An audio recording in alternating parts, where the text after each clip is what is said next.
Big game in the SEC. Auburn fans camped out for 2 days prior to their matchup with Kentucky. Tigers ranked second in the nation despite having more first-place votes than number one Gonzaga.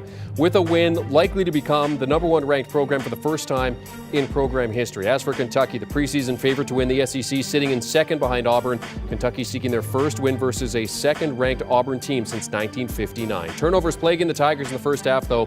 Down one, Keon Brooks forces the turnover. Wildcats in transition, and it's Kellen Grady knocking down the three-pointer. Ensuing Auburn possession, Dylan Cardwell turns the ball over. Grady with the steal, up to Severe Wheeler, getting the lay-in to go. Kentucky up by 4, part of a 13-0 Kentucky run. Bruce Pearl not happy. Mid-first, Auburn down 5. Jabari Smith turns the ball over, and it's Grady coming up with the steal and slam. Kentucky up 7, but an unfortunate sight for Wildcats fans. Wildcats up 7. Ty Washington driving, puts up a floater, gets it to go, but lands awkwardly, and he rolled his ankle on the play. Kentucky up 9. He left the game in the first half with that ankle injury, did not return. Second leading scorer and leads the team in minutes per game. But Kentucky looking to keep rolling without Washington Jr. Under 90 seconds left in the first half. Auburn down 6. Walker Kessler turns it over. Jacob Toppin down the court, throwing down the 360 slam. Kentucky up 8. They led by as many as 10 in the first half. 15 points off of 8 Auburn turnovers. But Auburn looking to get some momentum back before halftime. Under 10 seconds to go, down 6. Wendell Green Jr. drives the lane, lofts up to Walker Kessler, throwing down the flush. Auburn down 4 at the break. Kessler game high 11 points, 4 of 5 field goals in the first half. And the Tiger momentum carried over. Early second, KD Johnson stepped back, knocking down the 3. Next possession, Johnson working his way down low through contact, banks in the jumper. Auburn ties the game at 38, erasing a 10-point Kentucky lead. Johnson finished with 17 points. Minutes later, Kentucky down 3. Davion Mintz driving the baseline, can't get the lay-in to go, rebounded by Auburn. In transition, it's Wendell Green Jr. up to Devin Cambridge throwing down the flush. Auburn up 5, a 12-2 run in a 2.5-minute span as they made 4 of the last 5 field goals. Up 7. Green Jr. driving, gives it up to Kessler. He's throwing down the flush. Auburn up 9. Late second half, up 8. Green Jr. drives the lane, gives it up to Kessler, throwing down the alley-oop. Auburn up by 10. Kessler 19 points, 7 rebounds, 7 of 8 made field goals of his were dunks.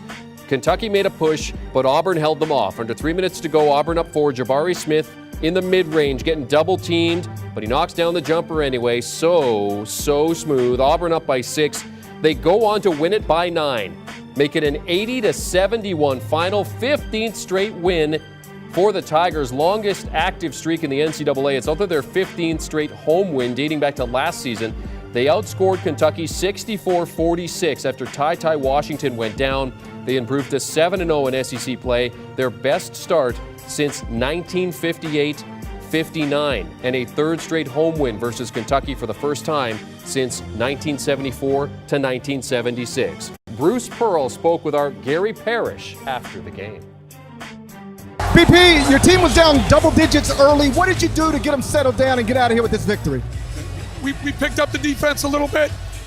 Kentucky was killing us in transition. You know, we were a little sloppy with our offensive execution, but give Kentucky credit. They extended all of our catches.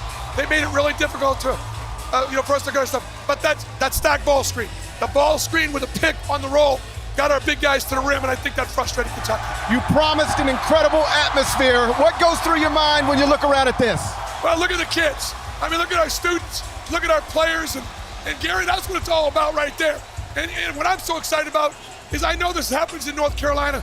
I know what happens in Kansas and other places. This is happening in Auburn, Alabama. We're a football school, but we're also an everything school. And they might be the number one team in the nation when the new AP poll comes out. And for Bruce Pearl, what an accomplishment that would be. He did it with Tennessee back in 2008, 2 days after beating a John Calipari team. Kentucky, coached by John Calipari, and the team would go to number 1 2 days after beating them. As you look at the upcoming schedules for both teams, the Wildcats try to rebound on Tuesday versus Mississippi State. Auburn heads to Missouri on Tuesday.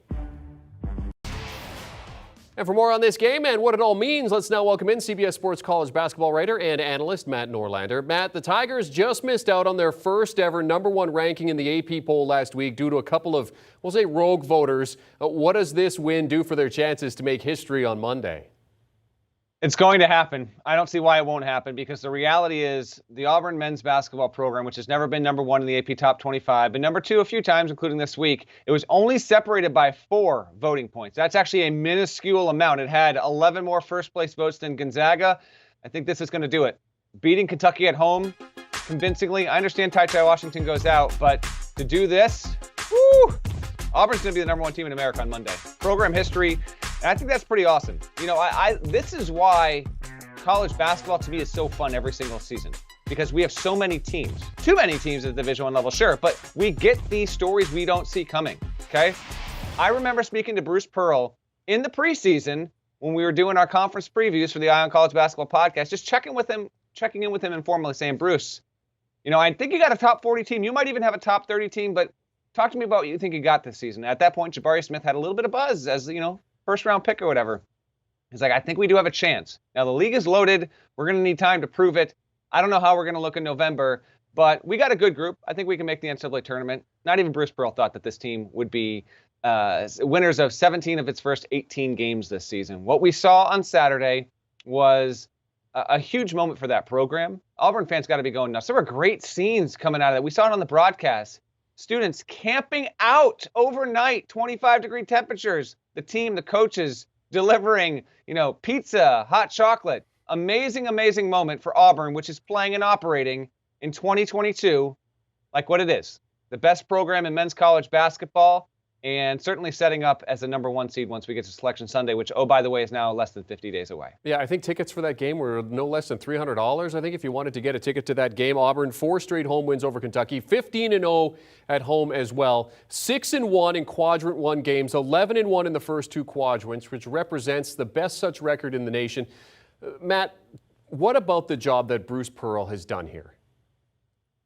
Oh, it's been magnificent. And it hasn't come without its portion of a controversy. Let's remember, Auburn was on a self-imposed postseason ban a season ago because it had a former assistant, Chuck Person, frankly a program legend, who pled guilty, was arrested, and they were tied to the FBI scandal. But as Pearl told me just a couple of weeks, I talked to him on the phone about this a couple of weeks ago, he said that he thought that the Auburn program had done more self-imposed punishment than just about any men's basketball program in modern history to get out ahead of it. And the NCAA and the IARP and the Committee on Infractions, decided that there would be no postseason ban for this team this season, that enough damage had been done, and Auburn's postseason ban from a season ago was going to be enough. And so they've been able to move on as a program. And what Pearl has been able to do, this is what you get with Bruce Pearl. He brought Tennessee to the heights. Remember, this was arguably the most important game in the regular season that Bruce Pearl had coached in since he was at Tennessee in 2008, when his second-rate Tennessee Volunteers went into Memphis, which was undefeated at the time, number 1 in the country, coached by John Calipari.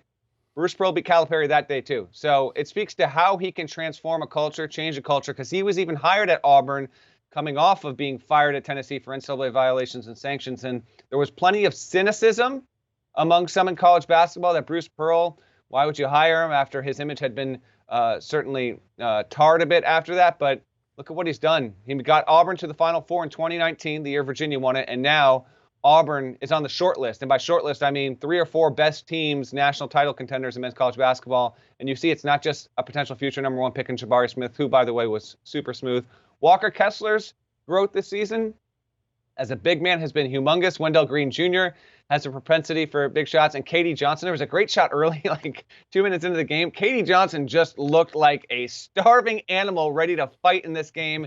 Auburn looked pretty good. No shame in Kentucky losing, by the way. It lost Ty Washington to the ankle injury, and then poor Severe Wheeler got decked by another screen, went down late in the game again. It was a tough spot for UK, which, oh, by the way, has to go on the road again in a week and play at Kansas. Yeah, and they have Mississippi State coming up on Tuesday as they look to rebound. They fall to 14-5 on the season. You mentioned Ty Washington. He's got the rolled ankle. Did not compete in this game after they had that 9-point lead early on. But what does this result mean for them?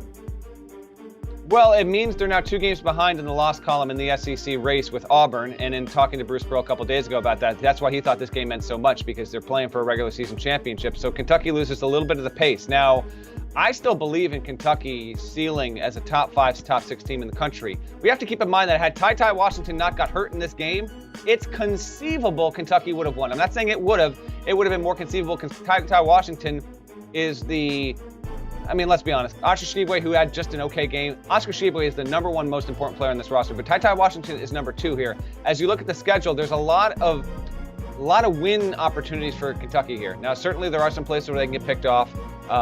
At Kansas, at Alabama, return game against Bama to start February. Those are the ones that I think they'd be most vulnerable. But, I still think that this Kentucky team, when we get to Selection Sunday, it's going to take a few more losses. The SEC is really good. By the way, Auburn's going to take losses soon here. It looked quite solid today, but Auburn is not going to get to Selection Sunday with just 1 loss. I promise you that.